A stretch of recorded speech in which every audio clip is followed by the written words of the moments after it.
So, would you rather shit your pants on a first date or vomit everywhere on the first date? So that's the opening question. Wow. Okay. It's a doozy.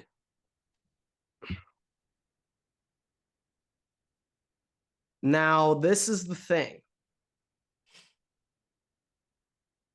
If you shit your pants, I have a feeling that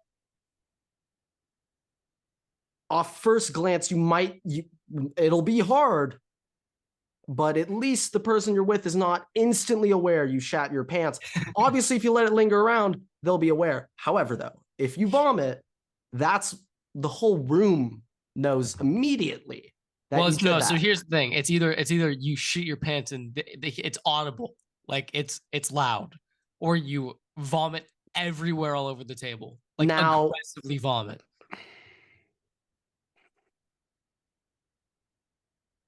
part of me is thinking that if you crap yourself and you try to play it off, it might I have a feeling that you might get more sympathy for throwing up than shitting your pants, is kind of where I'm going at. And that might sound strange. You might be like, wait, what? I think you get more sympathy shitting your pants. This is the thing though. When you vomit, it's quite clear to the person you're on a date with or everyone there, like you are quite sick, visibly sick. Maybe you can get somewhat of a pass, but if you crap your pants though, I feel like there's I think that you still can get at sympathy for least some shitting your type of pants. feeling of self-control if you're But gonna poop yourself, where vomiting might be a little more difficult to contain. I don't know. I I just feel like if you obviously yak both are everywhere, awful. if Obviously you both are awful.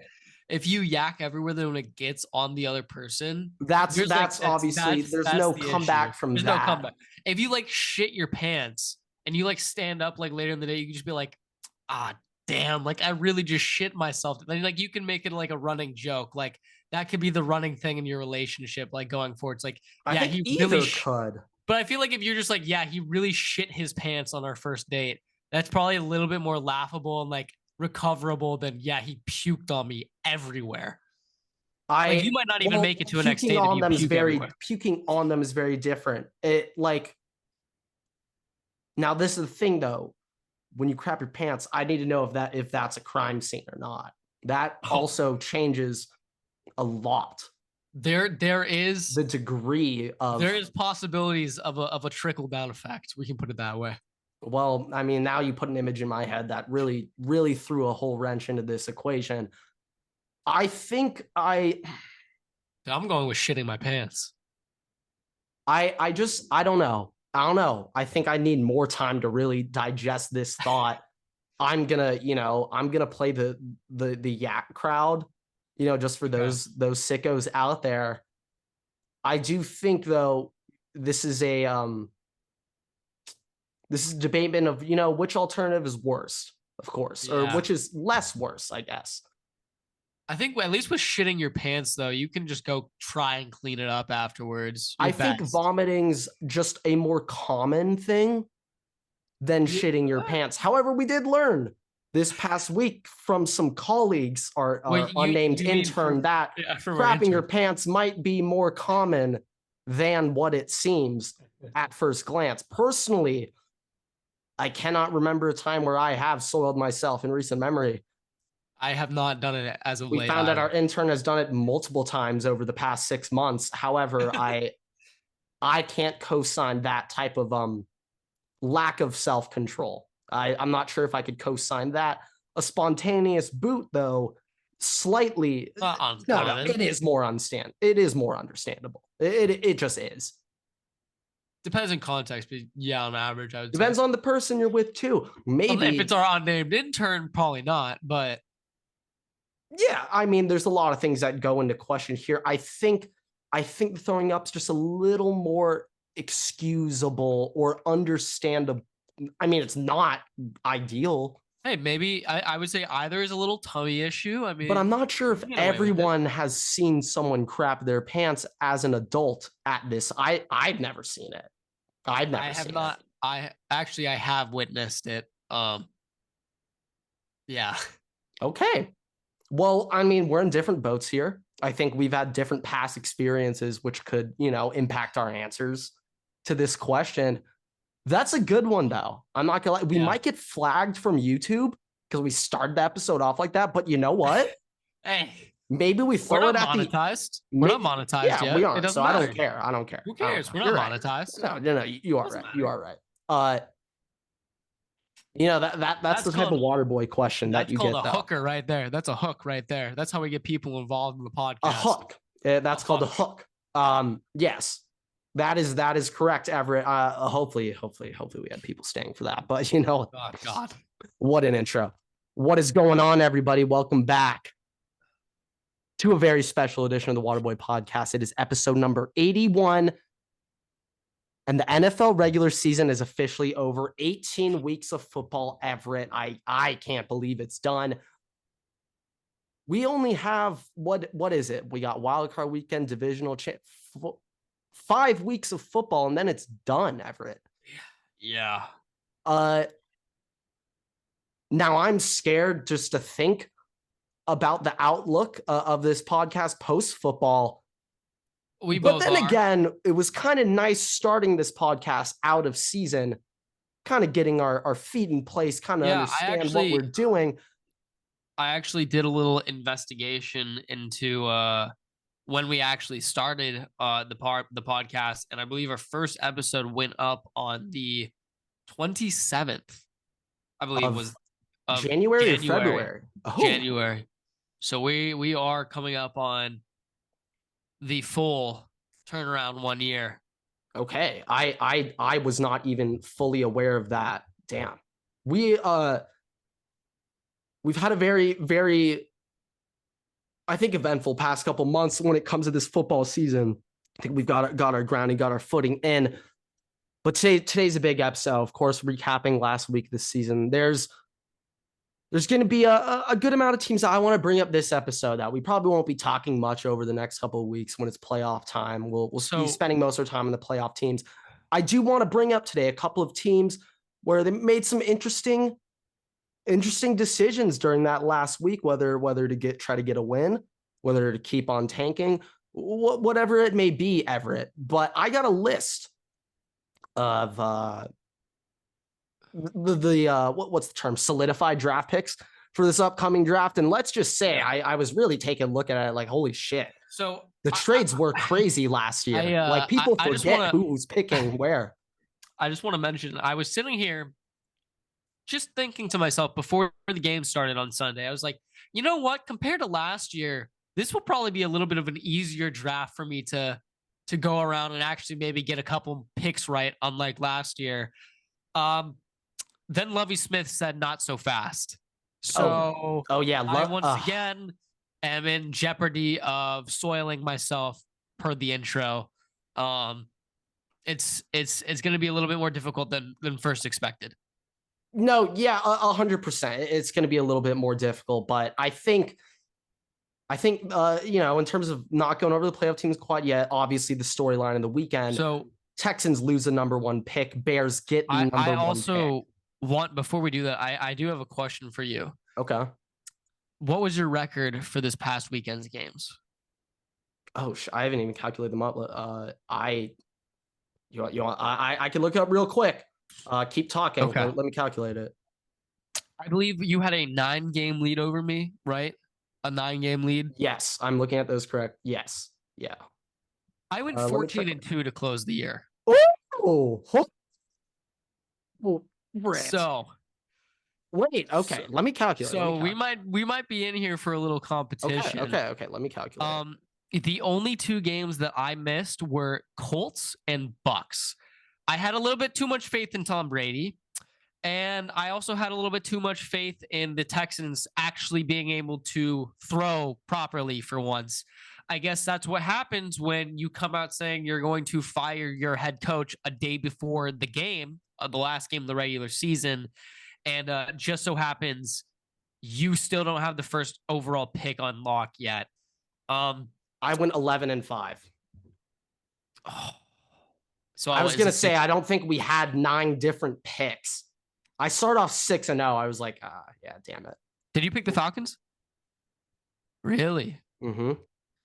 So what was your finish your record? The year. So okay, I just went 11-5. I went 158 and 103, or 168 and 103. I was gonna say I went 163 and 109. Pretty good on the year. Pretty good for the Water Boys for their inaugural That's season. pretty damn good. Yeah. I mean, if I went 11-5, I went up from the 61% slightly. Or no, I did. Yeah, that's like 67, 68% on the week. I'm very impressed with both of us. I didn't think we could do that. We pulled that off. I'm 59.97%, so 60%. 60. Pretty good. That's a really, really solid first year out of us. Pretty good to wrap the season 14-2, the final week of the regular season. I would say is we both good ended off very hot. I went 13-2 last week. You follow that with 14-2 this week. It's gonna be very funny when we just get every playoff pick wrong. I basically gave it my best work this entire year. I went out with a bang. No, you did. Shout out to you. I didn't know. I didn't know you threw that up last week. We did just quickly go over that. We're not going to quite be going over the picks. The only pick that I got wrong in my Fade My Picks for Moneyline was one of the only 2 games that I actually picked. No, I think this year, one thing that I kind of learned is Vegas trap lines, they tell you a lot. And this year, whenever it seemed the Texans were really going to win that game, or were really going to lose that game. I picked the Colts in that game. I had my like upset, like no reason to pick these teams, I guess you could say, was for me Falcons, Browns, Panthers. Falcons, Browns, Panthers. Those are my teams, and then 2 of them won. Browns lost, obviously, but the only reason I picked the Panthers is because Steve Wilkes was coaching to have the full-time head coaching gig for the Panthers. I was just picking them because I was just like 6-10. Fuck it, just win. Also, Dennis Allen is a horrible head coach, so yeah, I'm very, very interesting scenario with Dennis Allen going on. I also just want to say shout out my baby boy Olave, putting up 1,050 yards in 15 games, so didn't even get the extra 17. Didn't reach 1,000 this season. I thought he was 968. Olave and Garrett are the first receivers in NFL history to rack up 1,000 yards year one coming from the same college. I thought that Garrett was the only rookie wide receiver to have 1,000 receiving yards this year. Garrett had 1,000 going into the week. He put up another 100-yard game. It was? Maybe Olave had 968 going into week 18. I think that was it, because Olave broke it on like the second catch that he had. So I'm assuming he was right. I thought it was a PFF's ranking, but then I just saw, but maybe it was from like 18 hours ago or something like that before the game was played. No, yeah, I was just shocked. Now Olave, he can get a bit of a understanding for him breaking 1,000. Mikey T goes out. He was kind of their only consistent option at receiver. I can understand that, but Garrett with no quarterback situation. Also, just to interlude here, some of you might have been expecting us to do our award show today. That has been delayed. I think, so we're recording this before the Natty. That game needs to happen before we give out these awards. That game needs to happen. So we've delayed it. And also the reason why we're recording this before the Natty is we think that college football season recap deserves its own show. Plus, Grant decided just to get deathly ill last week. Horrible timing. Last week. So we are both sick right now, if you can't tell.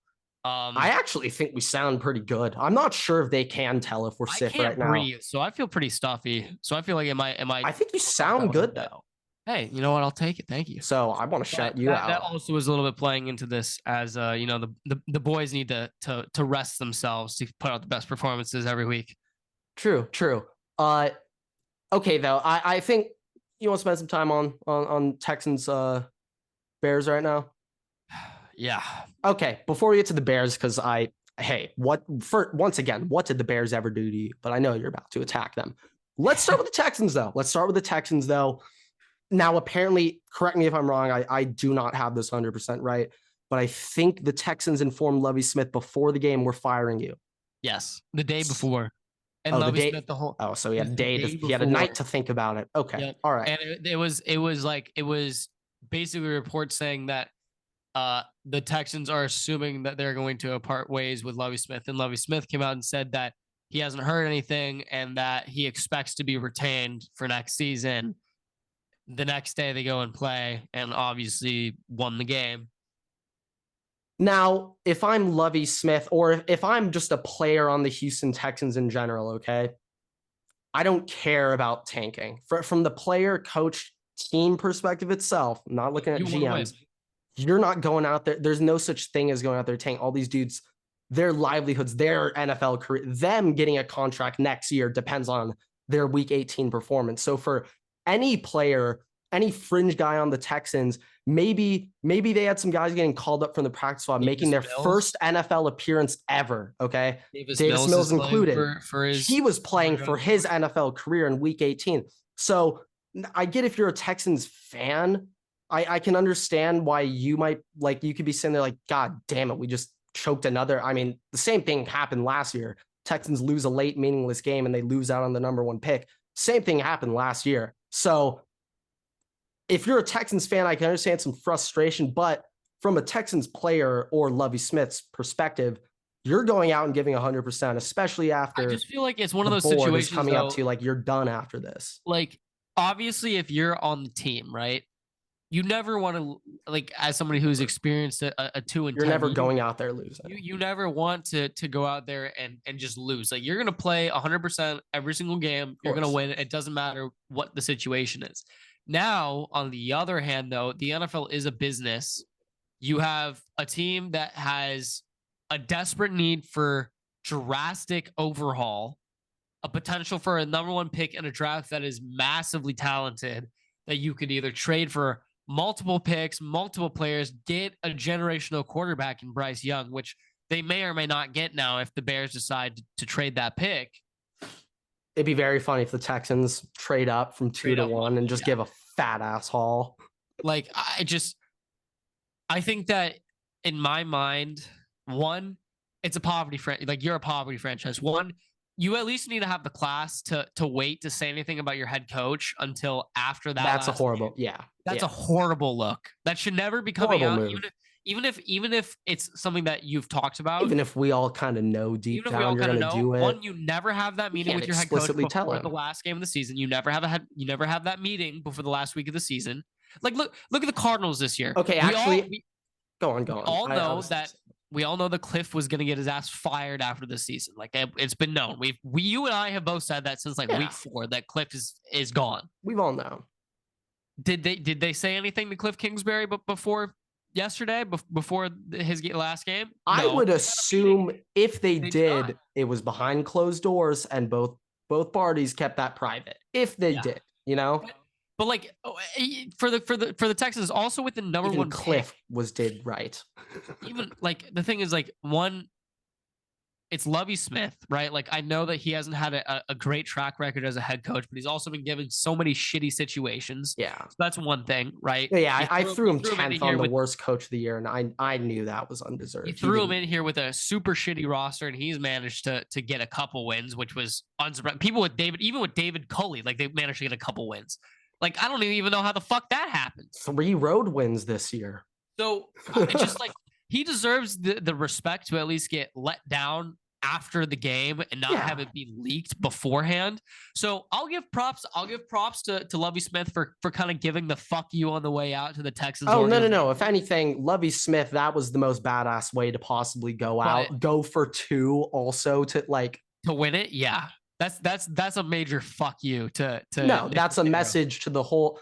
If anything, that should just be a reflection on just kind of the state of the NFL, where it's quite clear that there's disconnect between the GM or the owner and their path for the future and then their current team. So there's clear disconnect for some franchises. You are the Texans owner right now. I don't know who the fuck it is, but clearly they don't give a shit, right? If you're the Texans owner right now, you're looking at Nick Caserio, I think that's his name, the GM of the Texans. Now, do they also have the Browns pick this year?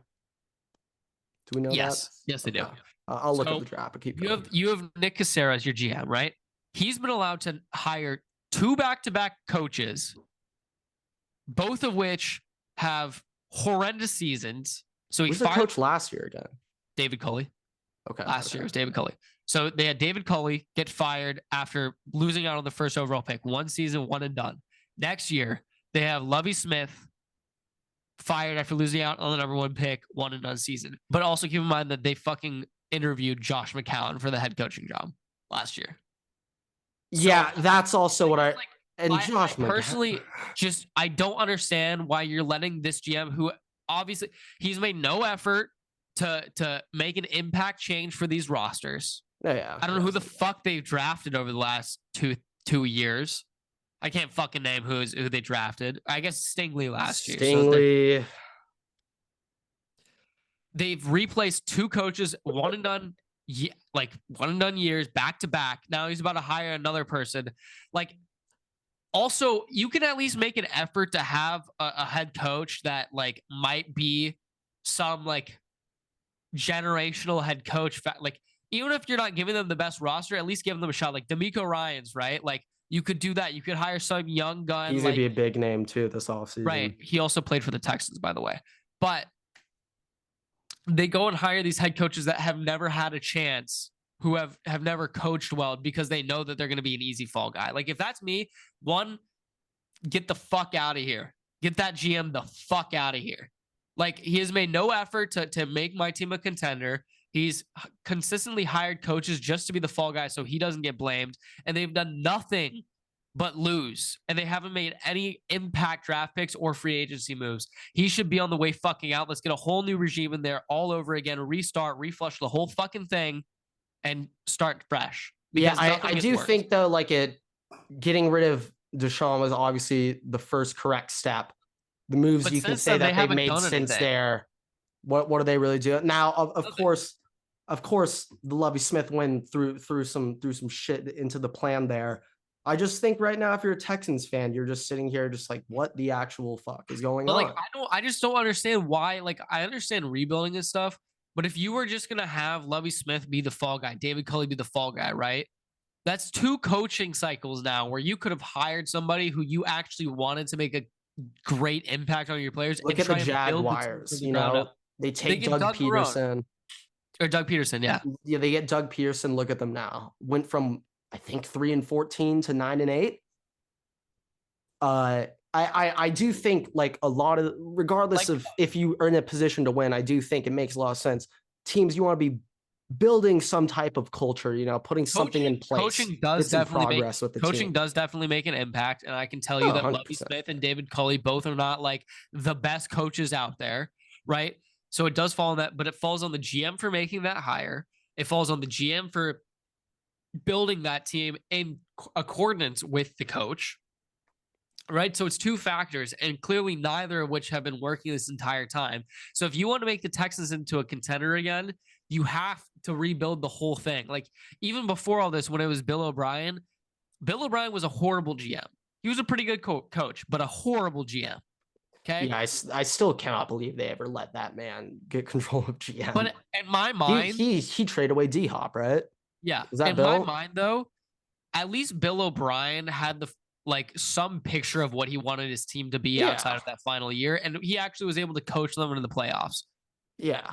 They have not done shit since then. Like, the team has changed. Now, of course, he had some pretty nice pieces. Yeah, the team has changed a little bit. The team has changed a little bit since then, but like a lot of the players have effectively stayed more or less the same in position groups. So this team is only like 1 or 2 or 3 players away from what that playoff team was, which is kind of telling something. 1 of either Bill O'Brien's coaching ability, or 2 of the GM and current head coach's abilities to do their job. Yeah, it is a question. I'm not exactly sure how you go and fix the Texans just overnight. I do think coming down the stretch, give it to the Water Boys. We'll get it done. We'll get it done. Give us the keys of the Lambo. We'll turn this Prius into a Lamborghini. I know a lot of our TikToks, you know, are a little bit of hot takes, but it's also for content basis. So we'll get the job done with actual reverence and respect. Trust us. No. Just give us a full off season. You know.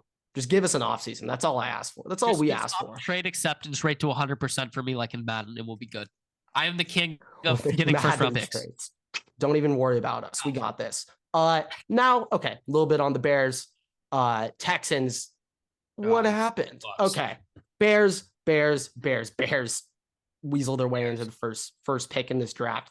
Now, obviously, no surprise here. Of course, the Bears are going to be looking to trade down with this recent hype going towards Bryce and CJ Stroud. I think at least for today, at least right now, when people are looking at this mock draft, people are thinking these two should go 1-2. Hold the fucking phone. Hold on. Okay. I'll just stipulate this. There are two teams I can see fully trading for the 1 pick. But I'm going to call back something that you said an episode or 2 ago. Okay. Just a concept, an idea, hypothetical that you had. Okay. I don't remember my hypothetical here, so I have no idea where you're going with this. DAVANTE Adams from the Raiders. Oh, that trade. Now, in theory, at that point in time, we were just kind of joking. You were kind of joking about it. You're like, you know what? I could see it happening. Like somehow, like we can make these things work. I was also happy, but it's just. But think about it now. Raiders are kind of in a rebuild situation. Want a quarterback. Bryce Young's available at 1. DAVANTE Adams getting older. Derek Carr is no longer there. He's still happy to be there, but Derek Carr is no longer there. Yeah. You get the number 1 overall pick for DAVANTE Adams and either a second rounder, their first rounder, whatever that is. I could fully see that happening. I think this is the thing for that to happen. And that clears so much cap space off. And by the way, the Bears take have this. So yeah, another thing I wanted to bring up. I saw this the other day. The Bears, hold on for a sec. So the Bears, they have over 100 million in cap space, by far the most in the NFL. They had the first overall pick, and they also have 8 picks in this upcoming draft. We're assuming they're not going to hold on to that number 1 pick, trade away, get even more. This is also what I think, though. They're going to get Will Anderson. So there you go. I think with that additional capital too, they have 8 more picks. They could potentially, give away that first, I don't know, a third and a fourth, get like 2 first rounders, maybe even. Well, okay. Look at what the Eagles have done, by the way, an accumulation of first round picks. That's exactly what the Bears could be doing. And you have the cap space to go massive into free agency, get all these free agents that are there, running backs, wide receivers. People do forget the Eagles had the best pick in the draft last year. They picked A.J. Brown with the 18th pick in the draft. That was the best pick in the draft. So it is very possible that could happen, because at that point, look, they have so much capital to go to free agency for not only this season, but next season too, and possibly even the season after that. Why not trade the first overall pick, get more top picks over the next couple of years? Because I know the Colts or the Raiders, which are my 2 teams that I think would trade for that first overall pick, they will actually, they will have top picks over the next couple of years. So why not do that and just continue to build your team for the future? Because there will be a point in the upcoming years where the Packers are done. That's after the season, by the way. The Vikings at some point, once Kirk Cousins retires or is cut loose, like I said, possibly becomes the Colts quarterback, which, like I said, is possible after the season. They're going to be in a full rebuild or competitive rebuild, which is what they are now, which doesn't necessarily mean that they'll be in it or out of it. It's a season by season basis or a week by week basis. So then the conference or the division is possibly up to between the Bears and the Lions at that point. So why not do that? I think, there's about to be in a full rebuild for every single team. So why not do that? You know what? I'm not against. I think the Bears right now, at least when you're looking short term, when I look at kind of what other teams are doing, let's look at what Jacksonville did this offseason to help out Lawrence. They signed Kirk, they signed Ingram, they get O-line help, and then they go trade for Calvin Ridley next season. Obviously, he didn't play this year, but I do think the Bears, they can show us a lot of things this offseason. They're either fully committing to Justin Fields, or I think they're showing that they're not going to fully commit. I think it's going to be clear one way or the other based on how these trades go. This is something I was also thinking of, Everett, and I'm not entirely sure if I agree. This is something I'm thinking of, and I don't agree with it because I think they're committed to Fields. But I'm starting to think, I really am curious what value other NFL teams are putting on Justin Fields. Because part of me is thinking, hey, maybe the Bears cannot get an infrastructure around Justin Fields to get him prepared. I like literally over the past years, they tried getting Claypool. They tried helping out that way. Claypool obviously didn't work. People Also, by the forget way, they traded the 32nd overall pick for Claypool. Yeah. Like really think about that. Yeah. To Anyway. the Steelers, by the way. Anyway, I digress. That move itself, you know, obviously the Bears showed they tried to bet on Justin this year. I heard a lot of complaints. I want to say from polls, their GM saying they want to develop Justin as a passer. You better fucking get him help then. You better help that O-line and you better get him a blanket receiver, okay? Like, here's the thing, though. Like, he doesn't have a go-to guy on a second down, on a third down. I love Mooney, but I'm not sure if he's quite that possession guy. He's more of a stretch the field guy, in my opinion. He can be a number one receiver, but that doesn't mean that he's going to be able to be there every single week and do that. Like, you need also to have a little banged up. Like, there's obviously concerns there. But let's take a look at this. Okay. So I know mobile quarterbacks is like the big that's now what the NFL is becoming is physical, dominant, mobile quarterbacks, athletic quarterbacks. Yeah, right? Yeah, it's not really pure pocket passers. To a degree, yeah. So far, let's look at what the big mobile quarterbacks are in the NFL. Okay. The three biggest mobile quarterbacks that we have in the NFL right now: Jalen Hurts, Lamar Jackson, Kyler Murray. All three of them hurt this year because of running. Lamar Jackson busted up his knee. He's a PCL sprain. I believe it's PCL sprain. Yeah. Don't know if he's going to be in the playoffs or not. We're assuming he will be, but don't know yet. No confirmation. Kyler Murray tore his ACL. And Jalen Hurts hit his shoulder on a running play. Yeah. So in order to have longevity at the quarterback position, if you are going to be a mobile quarterback, you need to be able to throw. Otherwise, you're going to be plagued with injuries. You're not going to be able to sustain a long NFL career and get paid what you want to be paid and play the amount that you want to play. Look at Tom Brady. Yeah. The reason why he is still in the NFL is how many times have you seen him run? Obviously, is his diet and he has everything. Too, and also he's just very smart at protecting himself. Like if someone's coming, like he's getting the ball out on the ground. You know, the ball's out. He protects himself well too. But like you don't see mobile quarterbacks really doing that. They're always like Josh Allen, huge props to him, big balls, but he dives. Gonna try to keep extending plays. At some point, you will get hurt from that. When your body gets older, you will get hurt from that.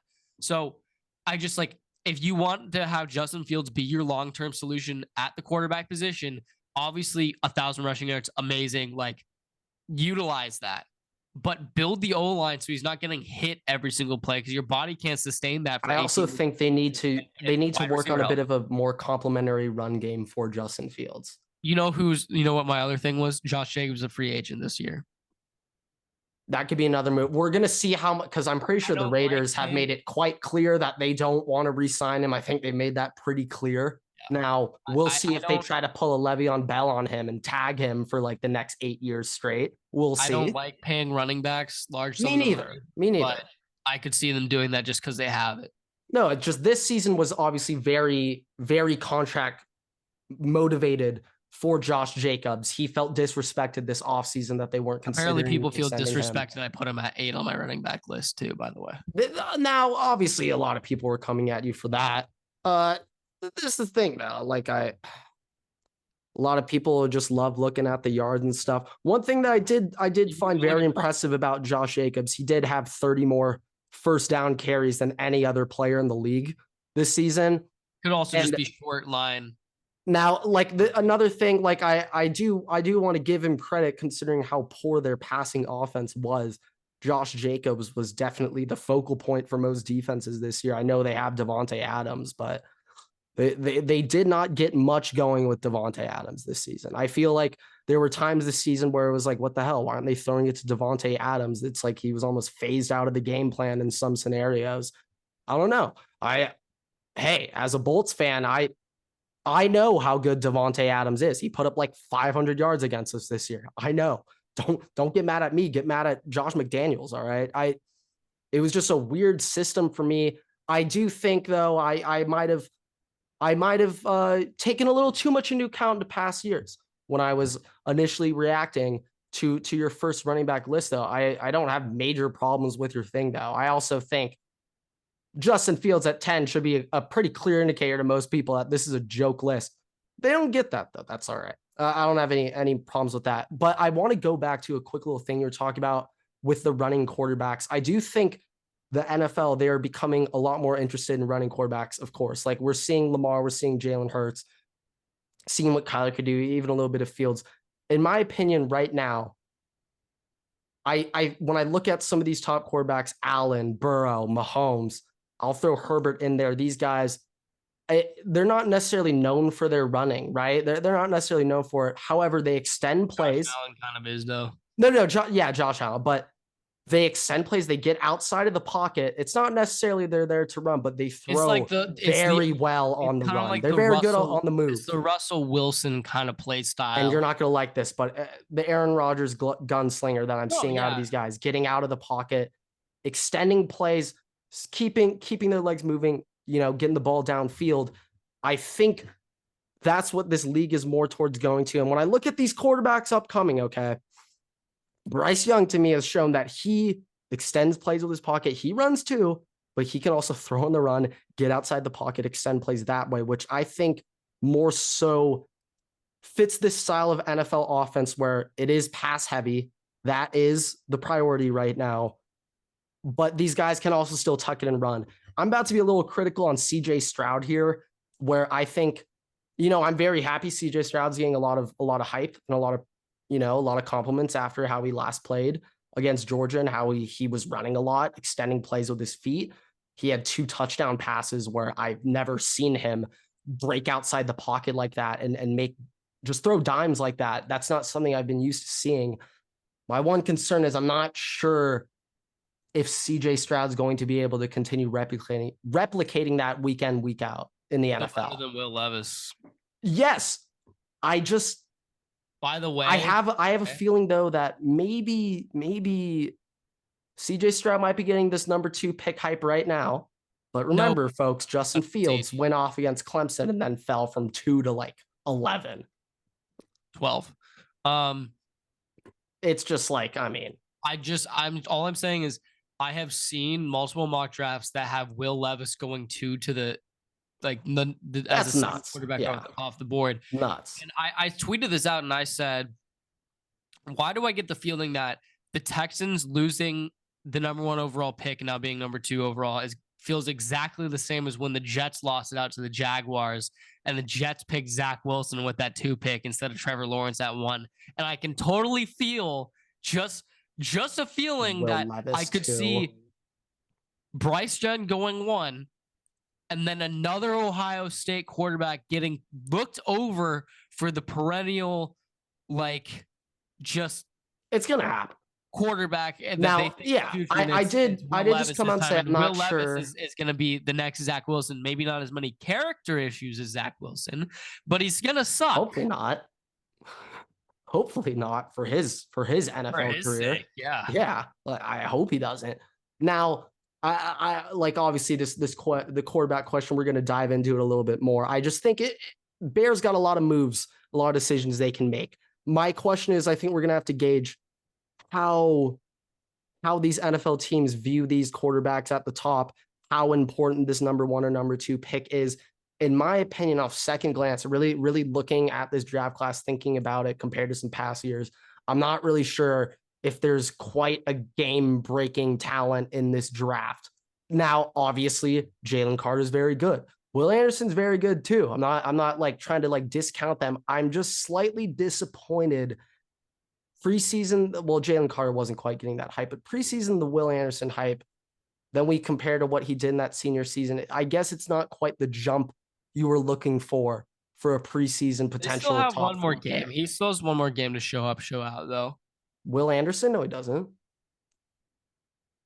Oh, no, he's on Bama. For whatever reason, I thought he was in Georgia. Jalen Carter, yeah. Jalen Carter, yeah. Anderson is not, no. We'll see. I just, I think at this point, Jalen Carter, his tape's kind of out there. I think he's going top 3. Did Will Anderson get invited to the Reese's Senior Bowl? I don't know. I don't think that he really needs to go. But I mean, there's always opportunity. That Josh Allen went, and he went to the Bills. Like that's the reason he went to the Bills is because of his It your is a name. different. It is a different scenario, though. We'll see. I don't know. I think Will Anderson's gonna go top 5. We'll No see. doubt We'll about see what it that. comes down to. We'll see what it comes down I to. think that if the Bears don't trade, like here's the thing. When I make my mock draft, okay, I'm not gonna have it be with trades first until the trade is. Then that's why it's like kind of just rough to make a mock draft because we're assuming that the Bears will trade, but we might not have a trade until draft day. But I'm presuming that if they don't trade, that Will Anderson will be the number 1 pick. I we could see it happening. I think so. We'll see what ends up happening. I think just the way these draft goes, quarterback's probably going to go number 1. It's probably. I actually don't know if it's going to be Bryce Young. The way these, I don't know. I couldn't tell you. It will be Bryce Young. As Bryce Young will be the first quarterback off the draft board. I want to say that. I want to say that too, Everett. But this league, there is zero doubt in my mind. I zero doubt that it will be Bryce Young. I hope so too. Levis somehow manages to squeeze I his hope way so into too. going over Bryce Young. I don't know what is like. Something is wrong in the world. We'll have to see, Everett. I really do not know anymore. I have zero confidence anymore in what goes on with these picks. But congratulations to the Bears. We kind of just told you guys a whole bunch of nothing about what could happen. But okay. Time to quickly go over these last some other things that would happen. Now, Cardinals lose the Niners. Cliff is out. This is a quick little point I want to say, but Cliff to Ohio State. Who says no? Ryan Day is giving up play calling. I think Cliff should play call. Who says no? I think Cliff says no. You think Cliff says no? I think Cliff wants to be a head coach. I think Cliff does too. My question is, I'm not sure if an NFL spot will give him that gig. He'll probably get one in college. Go back to college. That's what I don't think he cares. I think I don't. We'll see. We'll see what he wants. We'll see what he does. I just want to point out, Cliff Kingsbury, before taking that Cardinals head coaching job, he accepted the offensive coordinator position at USC and quarterback coach. Probably had that too. Then I don't know. 8 hours later, took the Cardinals head coaching job. Well, you know, when you get a head coaching job. No. I don't blame him. Don't blame him at all. I do think though that Cliff, maybe the head coaching job isn't for him right now. Maybe he can prove himself more as an offensive coordinator and re-earn a spot to get him back in a coaching. How we got the head coaching job for the Cardinals. It was the young coach wave. It had to have been the young offensive mind wave. But at least it's not that. It wasn't like that though. Yeah, I mean, people were just thrown out the window when they saw McVay make the Super Bowl year 2. Everyone was like, "Well, okay." Then the flood occurred, but you know, I ain't here. I ain't here to attack him on that front.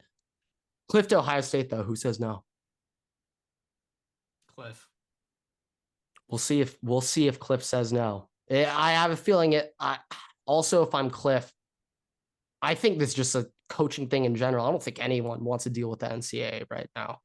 Like Jim Harbaugh, I can't blame him. He's getting investigated and potentially violating for buying a $4 hamburger for recruit when fucking Florida and Miami and Tennessee and Georgia are out here just blatantly paying players 7-figure NIL deals before setting foot on campus, and that's fine. So if I'm Jim Harbaugh, yeah, I would also hate the NCAA and want to leave. I don't blame him at all. I completely understand why he's upset.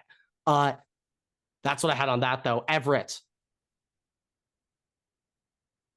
I'm concerned for your mental health coming up here. Okay, I think that you think that you're winning the Super Bowl, or you should win it this year, or that you have the highest expectations for the Vikings to win the Super Bowl in a really long time. I'm worried that you're setting yourself up for emotional disaster here, Everett. I'm worried for you. I really don't know why you think that. I have stated multiple times that one, after the performances I've seen the last couple of weeks, I had higher expectations for 2017's team than I do this year, because there's no way for me to really know what the fuck's going to be on the field when I watch this game next Sunday. I don't know who the fuck's going to come out to play, because it might be nobody. It might be everybody. But also, if you're going to be talking about the tweets I was sending during the game last week, that had zero context to do with my game. That was a general comment on the NFL itself.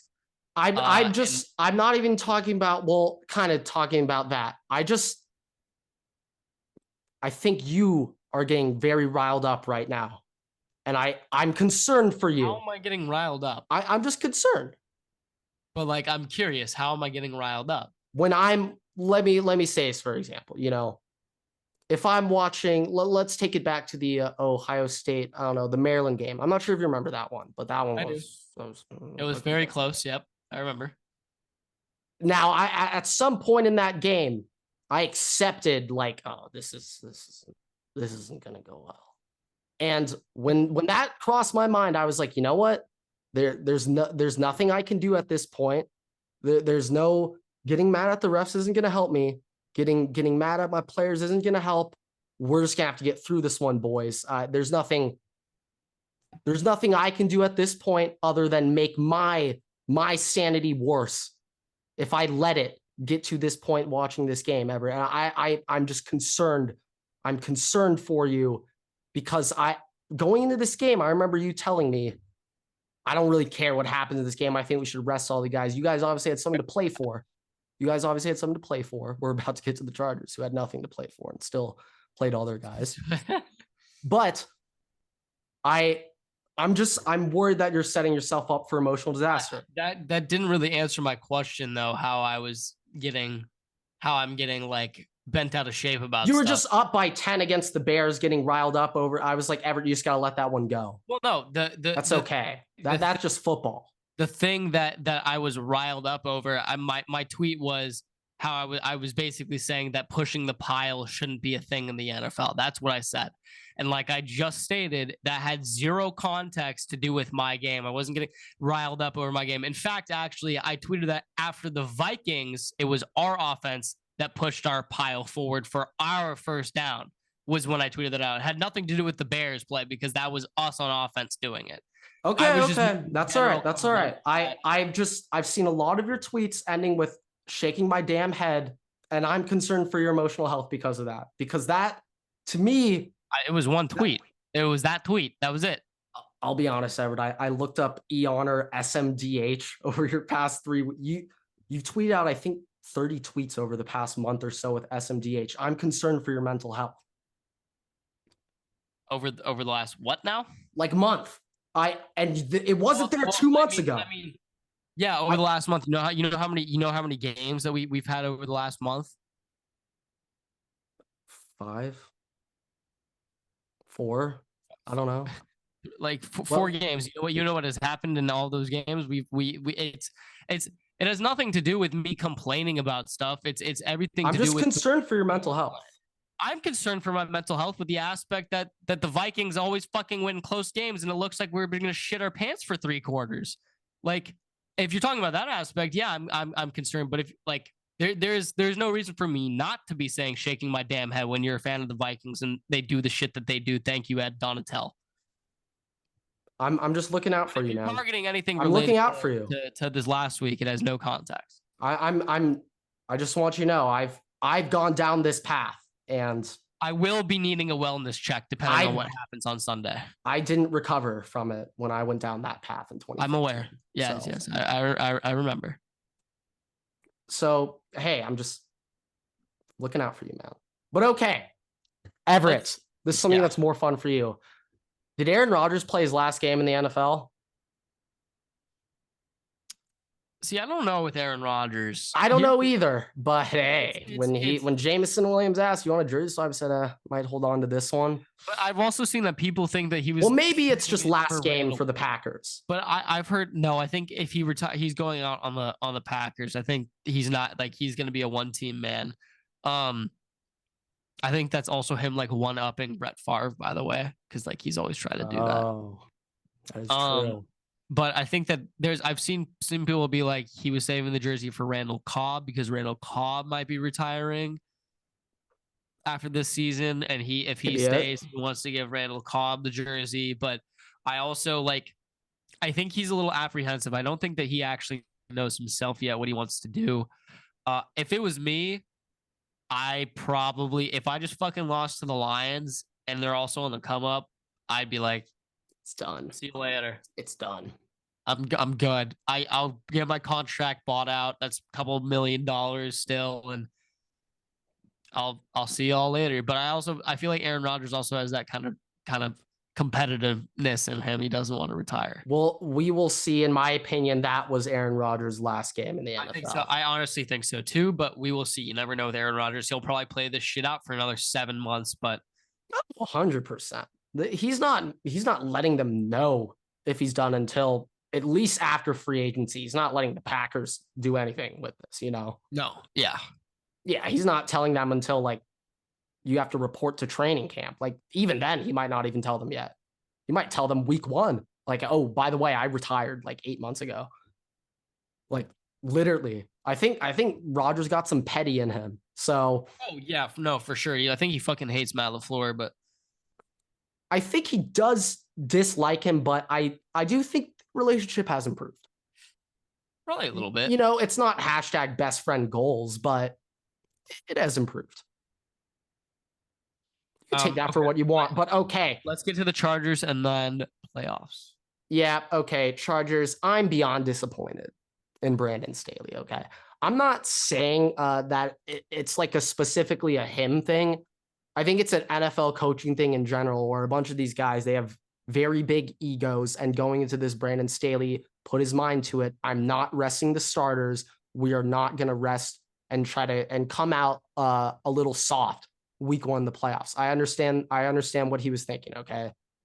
My one problem is the refusal to admit your idea might be a little far-fetched, and I don't know, just like the refusal to abandon a plan and just like, I'm sticking to my word. This is what I'm saying. We're going to keep trying. Okay.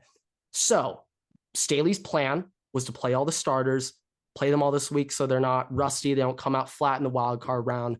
Staley was on the Bears staff in 2016, 2017 when they were the 3 seed. They lost round 1. Khalil Mack was on that team when they had that crazy defense. Staley was on that staff. He was afraid that might happen again. Now I understand that. I completely understand the logic behind that. I get that. This is what, in my opinion, what should happen. The second Mike Williams got hurt, that should have at least been a signal. Hey, maybe, I thought this plan would work.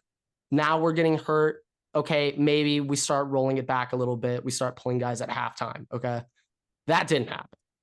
Then shortly after Mike Dubb gets hurt, Joey Bosa gets banged up, who's been banged up all year, leaves the game on the sideline, doesn't come back. That should have been the final straw. Seeing Bosa then also go out should have been, okay, everyone off. But Mac off, Derwin off, Herbert off, Keenan off, Corey Linsley off, Eckler off. That should have been the signal. It wasn't though. And they stayed in until like the 4th quarter. I was sitting here. I sorry to interrupt, but I was literally just sitting here, just minding my own business. I was just kind of like doing some work and stuff, and I turned on the Chargers game because I saw that it was still on. It's the 3rd quarter, and I'm thinking, okay, all right, it probably doesn't really matter. I'll just check out what's going on. It's the 3rd fucking quarter versus the Broncos. And Austin Eckler and Justin Herbert are both still in. And Keenan and Derwin. Like the only 2 that I hadn't seen Keenan Allen. I only saw it was a running play from Herbert to Keenan Allen caught like the last touchdown of the game for the Chargers with like 4 minutes left in the game. He was still playing in the 4th quarter. Like I understand conditioning and shit, but also when you're putting your players out that actually are your franchise and your entire coaching career because you don't fucking deserve to be there. It seems a little bit of a problem to me, especially when the team that you're playing the next week is one of, if not the hottest team in the NFL right now, and you have to go into their fucking territory. You probably want to rest up a little bit for that. Yeah, and also this is another thing. So obviously and they have an extra rest day than you. Well, yes, and it could have been worse. Now, so we're playing on Saturday night. The Jags, they technically just have a normal week, and we're on 1 day less rest technically. But Obviously, we didn't know that going into the game, but we did know going into the game, the Jaguars are playing the night before us. We're playing the day after. If we get the Jags, we will have 1 day less of rest. We knew that. We knew that going into our game. Now, another thing. Starting on Sunday, we weren't sure if we would keep the 5 seed. However, the Ravens and Bengals played before us. So we knew the result of that game before our game kicked off. Now, I understand the Ravens-Bengals game finished last out of all those games. However, that game still ended about 10, 15 minutes before kickoff, okay? I can get 10 minutes before kickoff. You just learned you have clinched the 5 seed. You don't really want to just say, okay, now we're pulling all the starters, backups. We know you didn't practice, but fuck it, get in there. I can understand you don't want to do that. I get that. However, it should have just been one half. It should have been one half done, okay? Especially after learning you clinch it up. You can't be letting them play into the fourth quarter over a legitimate, meaningless game. If they win it, nothing changes for the playoffs. Nothing. Okay, I'll and say it's this. beating the Broncos. How much of a tune-up morale win is it to beat the Broncos? I understand the Broncos have one of, if not the best defense in the NFL this year. So if you want to use the argument like, okay, they're trying to get some tune-up, some like, you know, practice against the best defense, like it's a practice. Like I can see that. I can understand that a bit more, but you still don't need to keep them in the whole game. Just have them play a half. Like, I guarantee you a half against the best defense in the NFL is probably more than enough. It's just there was a play in the third quarter. Justin, he takes a roughing the passer, just a shot to the ribs. The D tackle took like 3 steps after the ball was thrown to hit him. Like clearly, like, dude, why the fuck did you just hit him? I was literally holding my breath. When I saw that hit happen. That's just a completely unavoidable hit if you just don't play him. But we did. Now, this is my thing. Mike Williams, he had x-rays that came back negative, and Brandon Staley, of course, said, we expect him to practice this week. My only issue is, like, this dude could not even walk off the field yesterday on his own strength. Are we sure he's 100% for this game next week? Hell no, he isn't. Of course he's not going to be. So I mean, what are we expecting to happen next week? I mean, okay. If you want to dive into the playoffs now? Yeah, we can transition to that. Yeah, this is something I want to. Well, I could bring this up later, but I got a big point on the Bengals that I want to make, which, you know, could go either 2 ways. How you guys want to do, but I've got my full playoff predictions. Everett, pretty sure you do as well. Yeah. I'm not gonna lie though. Both sides of this bracket, both sides of this is really hard this year. Very, very challenging. One thing that I want to say, when I just first glance looking at this game, or these opening wildcard weekend games, I kind of don't like any away teams. I kind of think every home team might take this dub. I guess you won, so I'll go first. Yeah, you can go first. Okay, I'll go first.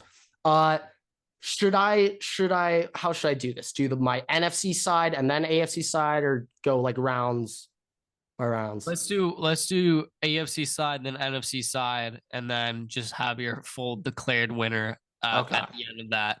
All right, here are my AFC predictions. We got Dolphins, Bills, Ravens, Bengals, Chargers, Jags. I'm going with Bills, Bengals, Chargers. Following that up, next round, I got Chargers at Chiefs and Bengals at Bills. I have Chiefs and Bengals moving on. AFC Championship game, Bengals at Chiefs. I have the Bengals winning this game and the Bengals making it to the Super Bowl. Okay, NFC side. NFC side. Seahawks, Niners, Giants, Vikings, Cowboys, Bucks. I got all home teams winning, Niners, Vikings, and Bucks. Okay. Divisional round, Bucks at Eagles, Vikings at Niners. I got Eagles and Niners making it through, and the Eagles to me are the weird team. We'll get into that later. NFC Championship game, Niners, Eagles. I got Niners winning that game. Which means I got Bengals, Niners in the Super Bowl, and I got Joe Burrow winning the Super Bowl. So, okay. I'm going to break down my counter argument to the Bengals and why they'll get bounced round one, though, immediately after this. Everett, let's hear your playoff predictions. I'll do AFC then NFC. I will stipulate though, my NFC I have an asterisk, and I will explain that. It's not going to change what it is, but I'm going to explain why I have an asterisk, and what that would possibly change for my bracket. Okay, got it. Round one, wild card weekend for the AFC. Chargers, Bengals, and Bills all win. Divisional round. Chargers and Chiefs, Bengals and Bills.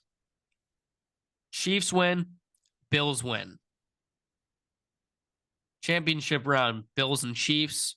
I have Bills making the Super Bowl. NFC side, I have Cowboys, Vikings, and 49ers.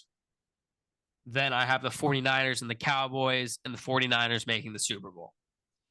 Out of those two, I have the Bills winning the Super Bowl. Now, what I want to stipulate here with my asterisk is I have an asterisk on the Vikings. And it's not for any bias reasons. I don't have them winning the Super Bowl. Okay. It's not an asterisk for winning the Super Bowl. Okay.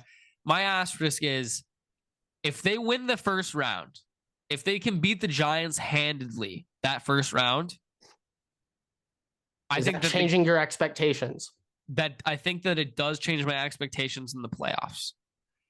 And it's only because if you look at what the Vikings have done all year and the teams that they have played and that they have won closely, when they have the momentum flowing and they have kind of like the confidence, right? When they play cocky and confidence and their offense is going just, I get what you mean, just steaming, right? Yeah. I think that if they start that off versus the Giants and they just build on that next week, right? I think that they could roll through the 49ers in Santa Clara. And then you have a rematch with the Cowboys or with the Eagles. Hard to beat a team twice. Vikings could find a path to make it to the Super Bowl. Doesn't mean they're going to win the Super Bowl, but at least the NFC side of that bracket, because outside of the 49ers, all of these games would be rematches. And I think that if you're moving on and you've got that confidence, your offense is firing on all cylinders and your defense is playing a little bit more aggressively, that's exactly what they need. And if they can do that, it is possible that they can make a trek to the Super Bowl. Doesn't mean they'll win it, but they do have a path there. Now, also the reason why I have the Eagles getting bounced in the divisional round to the Cowboys, I have not been super high on the Eagles for half of this year. Like, I've never ranked them as the number one team in my power rankings. That's for a reason. I don't think that their team is playoff situated. I don't think that Nick Sirianni is a playoff head coach. I don't think that Jalen Hurts is a playoff quarterback. Tom Brady absolutely dismantled them alone last year. I know Bruce Arians was the head coach, but I really just count Tom Brady as the only factor there. I think that they're not ready. And also, let's say the Cowboys play the Eagles, okay? Yeah. They split the series this year, 1-1. Both times had the backup quarterbacks playing respectively. I think that now you actually have real quarterbacks playing. Kind of their first time matching up. Throw everything out the window. I think that on paper, the Cowboys defense outplays everything, and that's why that they win that game. Even if the Bucs win that game versus Cowboys and Bucs, because also, by the way, that's a fucking toss-up. Same thing. Tom Brady rematch, put the young buck in his place. It's just what Tom Brady does. He's going to want to make the Super playoff. Tom Brady's a different fucking beast. So that's why I have them getting eliminated. And I think whatever team comes from that side of the bracket, regardless, is not making the Super Bowl. I think it's going to be from that bottom side of the bracket anyway. So something that I just want to point out, with you having Cowboys being the Eagles, you got Cowboys taking out the Bucs round one. Now I picked the Bucs. This is what I'm thinking though. this is what I'm thinking. Okay, so Tom Brady, I looked it up. He's 7-0 all time against the Cowboys, 2-0 as a Buccaneer against the Cowboys. This is a square pick, in my opinion, to go with the Brady 7-0 stat. If that's the reason you're picking the Bucs, which is why I'm picking them, it's a square pick. But I'm still going with the square pick. Okay, I know that, like, if you look at both of these teams on paper, God, the Cowboys match up so well with the Bucs. The Bucs have had so many O-line issues, and the Cowboys D-line is going to have a field day on them. Like, if you just look at it from that perspective, the Cowboys on paper should probably win this game like 8 times out of 10. This is something that I think I'm a little more concerned about than most people. The Cowboys and Dak in general have just been very iffy these past couple of weeks. Dak has really not looked like the Dak that we think of in terms of taking care of the ball, playing it safe. He's been getting a little careless, throwing a lot of picks down the stretch. I'm a little concerned. I'm a little concerned because of that. That's why I was way more confident in the Cowboys 2 months ago than I am now. But it's very weird because the Cowboys are 12-5 right now and almost became the 1 seed over this past weekend. Very weird scenario in general with all these tiebreakers. I think that might be game of the weekend, Cowboys Bucs. I think that might be it. This is another thing I want to say though, Everett. We are kind of going all towards the favorites, and I feel like that, in a football game, the favored team, like on paper, especially with a home playoff game, like you probably will be winning that game most of the time. However, it's the NFL playoffs. Last year, nobody thought the Bengals were going to be making that deep push. Nobody expected that. Also, I know that there's going to be some top seed who gets upset and we're going to not see it coming. It might be the Niners. Like, that's a game where no one's giving the Seahawks a chance. Nobody's going to give the Seahawks a chance. They just walked it off. I mean, it was the Rams, but they walked it off on the Rams. Get a reset. Pete Carroll. I mean, a lot of experience in the playoffs. So does Kyle Shanahan, but rookie quarterback, pressures, players that have never been in the playoffs. Christian McCaffrey, never been in the playoffs. McCaffrey's first appearance. Like, there's a lot of stuff going on here, and that's just, I mean, Brock Purdy. That's why I said rookie quarterback. Yeah. So like that's like something to look at. You have the stats for Tom Brady against the Cowboys. Vikings, by the way, Vikings rematch versus the Giants in Minnesota, exact same time, exact same day, just a month later. And that game was also in Minnesota too. Yep, correct? I said it. Yep. So it literally exact verbatim everything. Now I have a question for you, Everett. Now, my Chargers were matching up against the Jaguars. We got the brakes beat off of us week 3 against them.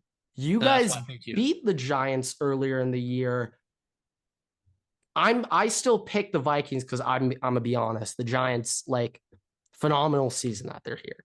Don't get me wrong, but Danny Dimes, is he gonna get a playoff dub in Minnesota, bro? Here's the thing. Nuts. I think that looking at what happened last time that we played them, okay, we started off pretty hot. On Thanksgiving? No. Christmas. We started off hot and we just collapsed. Like, our defense, offense, everything shut down after that first drive. Okay, then they started coming back. Then we went up by like God 2 damn it. Scores. Our teams are really similar, bro. Our teams shut down. Our teams shut down for like you have seen the memes 45 minutes of the Chargers game. Are like, that's a meme on Vikings Twitter, is the Chargers are the Vikings of the AFC. Yeah, we're the AFC Vikings. So we just shut down. Like, we came back, we went up 2 scores, and then we let them score. So by playing them that first time, obviously, like, we have the same team. It's hard to beat a team twice, and it's been hard for the Vikings to beat a team twice this year.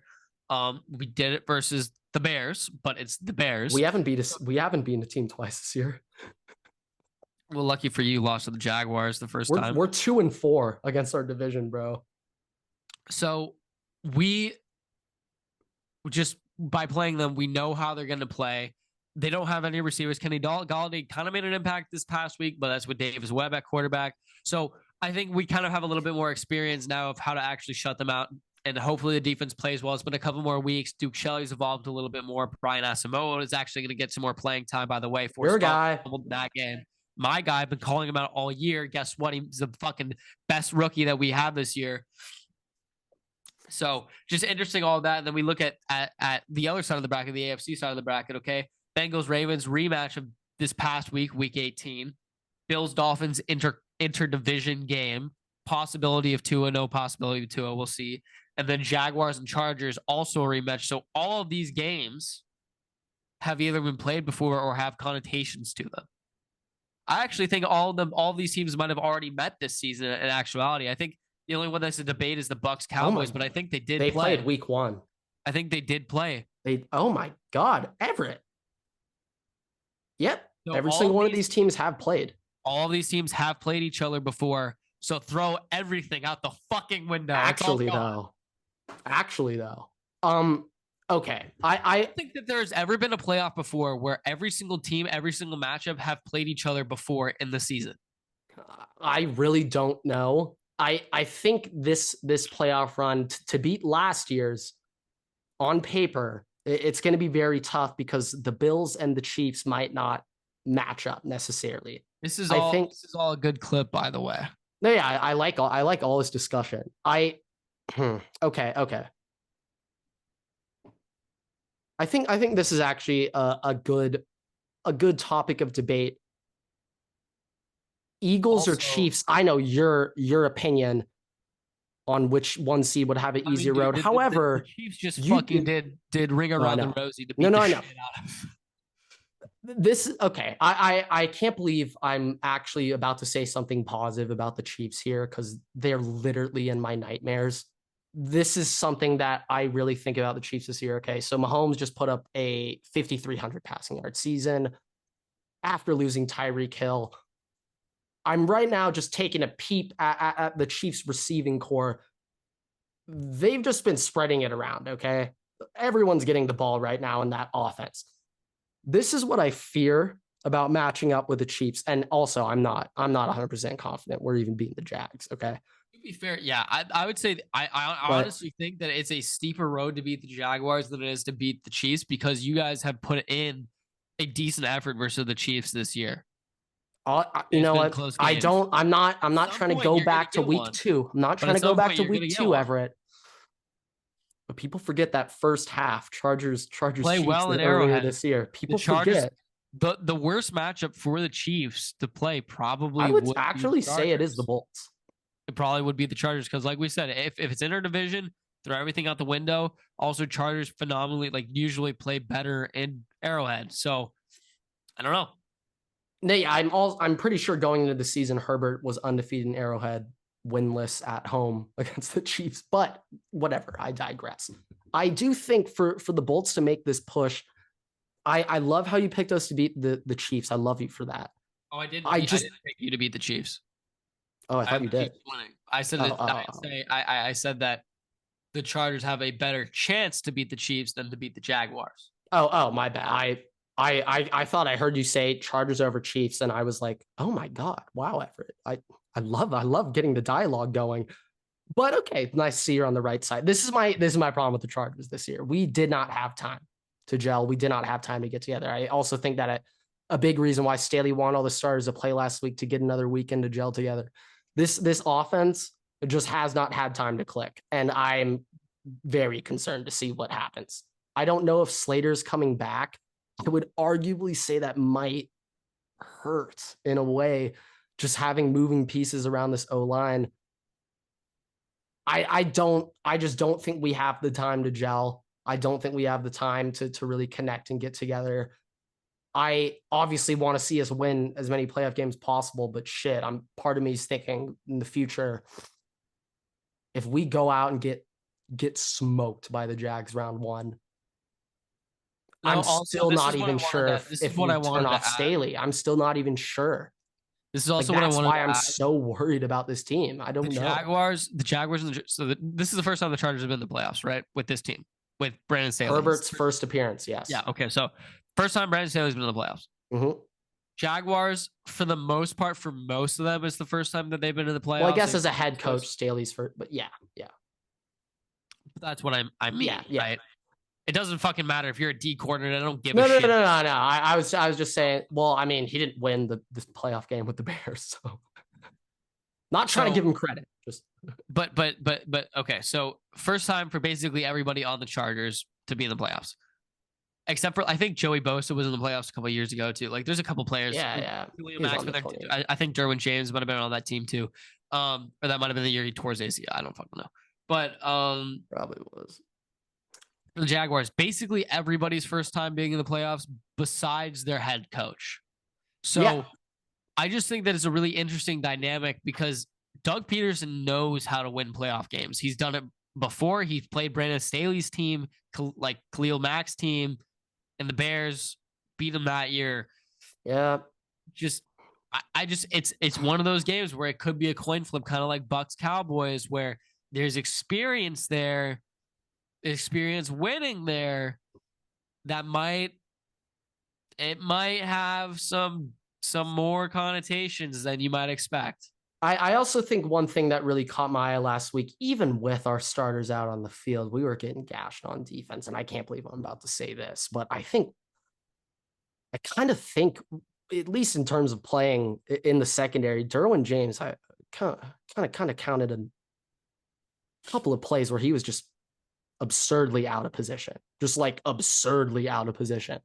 And okay, I'm going to get a lot of shit for this. The Chargers secondary just in coverage seems to play a little bit better when Alohi Gilman is at that safety spot and not Derwin. Obviously, Derwin is the game breaker. He's the game changer.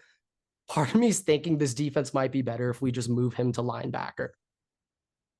You would rather do that than play three safeties? Part of me's thinking it could help, because when I look at how that secondary attacked Tyreek and Waddle without Derwin James,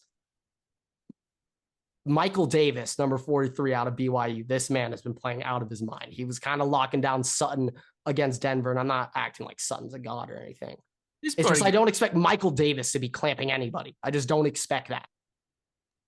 I just have a feeling with this secondary. I don't know. Maybe Derwin is more useful if we get him in the box.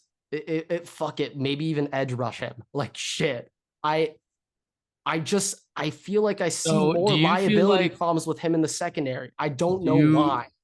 Do you feel like he is a Jamal Williams kind of player? Adams, I'm not quite saying that, because I mean he still is making plays in the secondary. He still is getting pass breakups and stuff. I don't know. Part of me feels like Derwin's just an extremely downhill aggressive player, which I don't want to take away from him. That's why he succeeds. That's why he excels. But it can get him out of position sometimes when he has to cover deep third, when he has to cover a deep half. I don't know. Obviously, I'm not a defensive coordinator. It's Derwin fucking James. I mean, play him at safety, but shit, I was noticing some times where he was out of position. And I don't really know what the answer there is, but Kenneth Murray got a stinger in that game. They're saying he's going to play too, but I mean, shit, he's probably banged up. I don't know. Obviously, you can't just move Derwin to linebacker randomly and expect success. I don't know. Derwin's probably one guy where you could do it. Where you do play your safety in the line. No. Yeah, no. He moves down a lot. I just think that's where we find the most success out of him. I don't know. It's just so weird. I just noticed that. I was like, damn, we got our starters playing right now. We're not even playing well against the Broncos. Like, why the fuck are we leaving them in? I don't know. There's a lot to learn. I do think we put some bad things on tape. Yeah, not a confidence boost when your defense lets up 3 touchdowns from Russell Wilson after this season. No, not at all. Now, the last thing I just wanted to say before we wrap up, I gave a lot of shit to the Broncos going into this season. I looked it up preseason. I said they were going to go 7-10. I overballed that. I kind of gave them a little too much props, thinking they'd go 7-10 this year. However, a lot of people were thinking this is a wild card playoff team. This is a 10-7 team. This is maybe even 11-6. You know, a lot of people were thinking above 500 just based off that defense. Now you add Russell to that receiving room. A lot of people were having high hopes. I think my perception of Russell Wilson has been a little skewed now I got some family in Seattle, and when Russell Wilson took over, he was like the coming of Jesus to them. You know, they had never seen a quarterback play like that. But I have my uncle in town who's probably one of the most team positive, never call out your guys type of fans I've ever met. And he had a very interesting opinion on Russell Wilson that I had never heard him say, where he was just crapping on Russell Wilson. I never heard him say a bad word about Russell, but he was just saying that ever since this whole Sierra thing happened, he sensed a shift in mindset in Russell Wilson and a shift in his priorities. So you're blank. Sierra's the reason that Russell Wilson's priorities have gone thrown out the window. Clip that. I think now I'm not saying he's got to go Tom Brady to fix his NFL career. I'm not saying that. I do think, though, that Russ has officially hit absolute rock bottom. I think when he was giving that press conference a week or two ago, saying how much it meant to him seeing his teammates still had his back after that season and seeing how much that meant to Russ, where it seemed like the first time all year where Russ was really admitting like, hey, I understand. I kind of took this over the top this year. I understand. I kind of went a little overboard with how I approached this season. And I think he's about to put his head down and kind of remind the world what he's about next season. I'm expecting a Broncos rebound. Okay. All right. I didn't expect them to go 4-13 year one, but I don't think it could possibly get worse than this. I think it's only up from here for the Broncos. They can always hire Urban Meyer. So stop, Everett. Stop. Okay. Why did I need to catch a stray? I was trying to bring up my rivals. Okay. I was trying to boost them up, but that's all right. That's all right. Yeah. I do think that's only up for the Broncos. Everett. One last thing I just wanted to add, unrelated to the Broncos. I think that this is the Bills' year to win it all. They're playing. They've always played well. They've had the talent, but now they have the cause, and I think that that's what they needed to put it over. This is another thing. Before, of course, what happened last Monday, we got to think of the other things that the Bills have gone through this year. Thanksgiving, they get snowed out. They get a home game canceled. They have to play that in Detroit. When they come back from Thanksgiving, all of their cars and shit are snowed in. There's videos of the players like shoveling the snow out for their own cars when they got back from that game. You see the pictures of that. You see on Christmas, their flight gets canceled. They have to spend their Christmas in Chicago on Christmas Eve. They couldn't fly back. They've been through a lot this season. His brother died before the start of the season. Yes. Dawson Knox also went through personal this team has been through a lot. And, you know, there's either two ways that could come of it, you know? Either it just throws a fucking horrible thing into a season of destiny, or they go on and they just go fucking win it all. It's one or the other. I think this is their year. Now, this is something that I'm thinking about with the Bengals, okay? Obviously, no one expected that thing to happen Monday night. It was awful what happened. Yeah. I think how the NFL approached the 1 seed immediately afterwards, that upset the Bengals a lot. Now, I'm not entirely sure exactly what they were saying with this coin flip, home field advantage, neutral site thing. I wasn't entirely sure. My thing, though, I think the Bengals are pissed right now with how their season ended. And how the Ravens potentially had a chance to take that 1 seed from them. I think they're pissed right now. Bengals.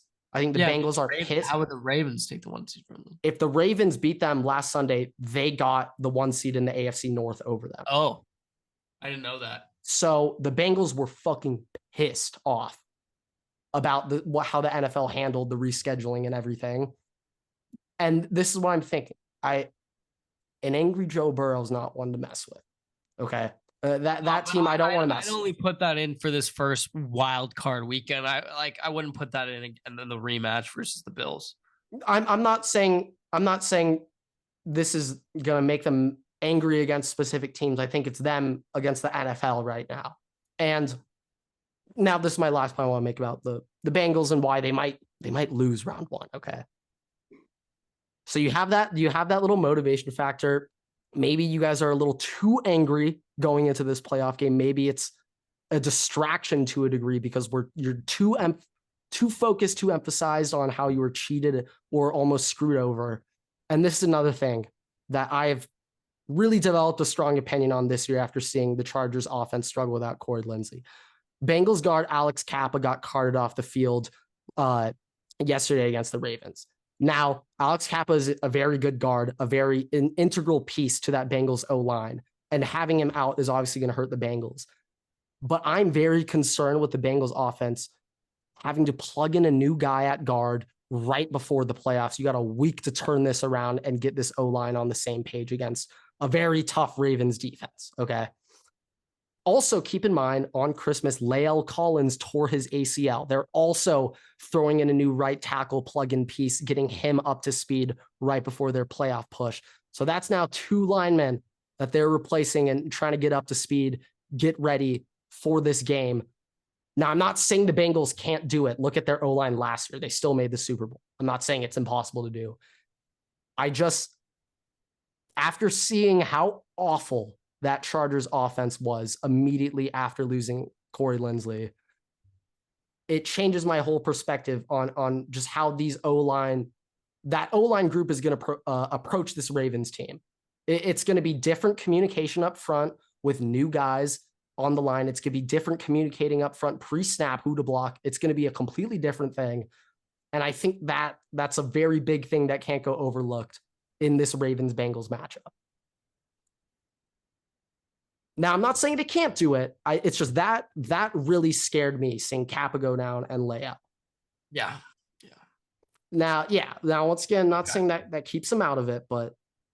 All right. Well, we've been riffing for a minute, so I'm going to cut us here. But thank you guys so much for watching and listening. Rate us 6 stars on Twitter, on Spotify. You can check us out on Twitter, YouTube, and on TikTok at WaterboyPod. Our handles are right below right here. Make sure that you spread out the Waterboy love, the Waterboy word to all your friends, family members. Make sure that you play us out loud on the PA system on all Delta and Virgin Airline flights. We know Virgin Airlines doesn't exist anymore, so JetBlue will do. With that, Don't do Southwest, though. Sue that company. Yeah, fuck them. All right. Waterboy's out.